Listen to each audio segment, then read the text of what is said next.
میرے ساتھ اس وقت علی مردان راؤجو صاحب ویڈیو لنک پہ ہے.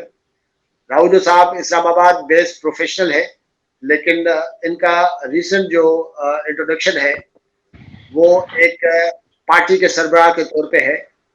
اور راؤجو صاحب جو ہے وہ سندھ ڈیموکریٹس پارٹی کو لیڈ کر رہے ہیں، اور ان کا یہ دعویٰ ہے کہ یہ سندھ میں پہلی مڈل کلاس پارٹی ہے جس کو ٹو سینس میں ہم کہیں.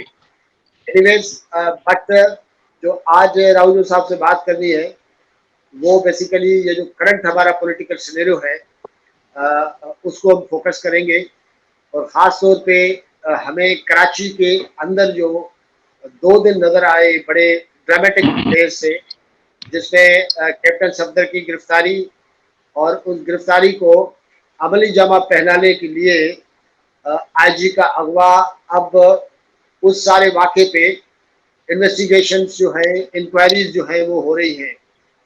راؤجو صاحب سے ہم معلوم یہ کریں گے کہ راؤجو صاحب ان سارے ایونٹس کا کیسے تجزیہ کرتے رہے، ان کے ذہن میں کیا پکچر بن رہی ہے. راؤجو صاحب تھینک یو سو مچ، آپ نے ٹائم دیا.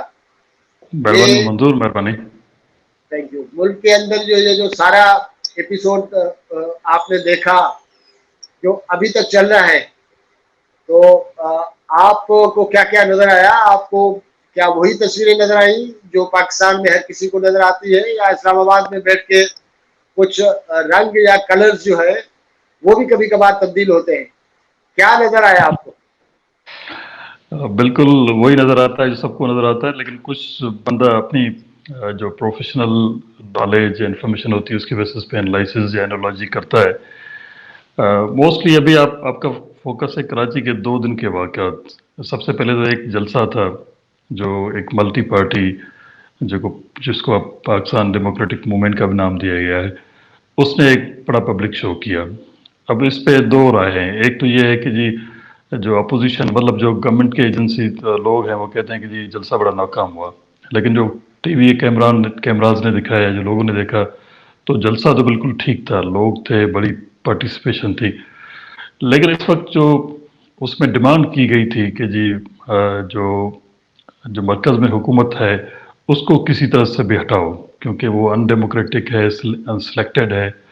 اب میں اس پہ یہ کہوں گا کہ اس طرح کے الزامات تو پہلے بھی لگتے رہے ہیں، لیکن یہ جو طریقہ کار ہے چاہے پہلے وہ پی ٹی آئی نے اسلام آباد میں دھرنا کر کے لگایا تھا، یا جماعت اسلامی نے، یا پاکستان تحریک جو لبیک کیا تحریک لبیک سم تھنگ ہے اس نے کیا تھا، تو ان چیزوں سے یہ اگر حکومتیں بنی یا بگڑی یا ختم ہو گئی تو اس سے ایک بہت بڑا کرائسس ڈیولپ ہوتا ہے.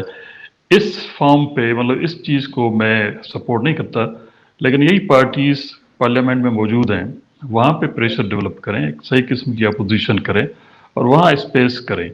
ڈیموکریٹک انسٹیٹیوشنز کو ڈیموکریٹک طریقے سے چلنے دیں، اور اس کو اگر ہٹانا ہے تو وہی کانسٹیٹیوشنل اور ڈیموکریٹک طریقہ استعمال کریں. میں اس تو چیز سے جو ان کی ڈیمانڈ ہے اس سے متفق نہیں ہوں. باقی کیا ایک یہ شو بہت انکانسٹیٹیوشنل تھا. ہے؟ جی کیا یہ منظور. پاور جو ہے انکانسٹیٹیوشنل ہے؟ یہ بھی کانسٹیٹیوشن میں آپ کو اجازت ہے کہ آپ جو ہے وہ پیسفل مظاہرے، پیسفل پاور شوز کر سکتے ہیں، اور گورنمنٹس کے اوپر جو ہے وہ policy as well as government کو گھر بھیجنے کے لیے اس حق کا استعمال کر سکتے ہیں. تو آئی تھنک اٹس ناٹ بالکل انکانسٹیٹیوشنل. نہیں، جو پولیٹیکل ڈیمانسٹریشنز ہیں وہ کانسٹیٹیوشنل ہے. مطلب ہمارے آئین میں اس کی اجازت ہے کہ آپ ایک تو پارٹی پولیٹکس کر سکتے ہیں، سیاست کر سکتے ہیں، کوئی بھی ڈیمانسٹریشن کرتے ہیں. اگر آپ کا کوئی لیگل کوئی بھی ڈیمانڈ ہے اس کو آپ اسٹریٹ میں تھرو پاور شو کر سکتے ہیں.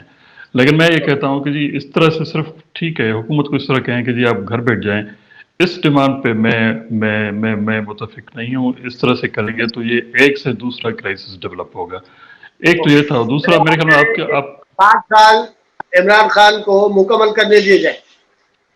جس طرح سے پہلے ایک ٹریڈیشن چلی ہے، دیکھیں اس سے پہلے نواز شریف صاحب نے 5 سال مکمل کیے، یا نواز شریف کی پارٹی نے مکمل کیے. حالانکہ وہ 2 سیٹ پہ ہوئے، نواز شریف کو گھر بٹھایا گیا، پھر خاقان عباسی صاحب آئے، شاید خاقان عباسی، لیکن 5 سال اس ڈیموکریٹک ڈسپینشن نے پورے کیے. اس سے پہلے ایک پیپلز پارٹی کا دور تھا، اس میں 5 سال ایک ٹریڈیشن ڈیولپ ہو گئی ہے. اسی کو چلنے دے، ٹھیک ہے. ڈیموکریٹک فورسز کو پارلیمنٹ کے اندر اور پارلیمنٹ میں اپنا مطلب اپنا وائس، اپنا جو کنسرن شو کرنا چاہیے.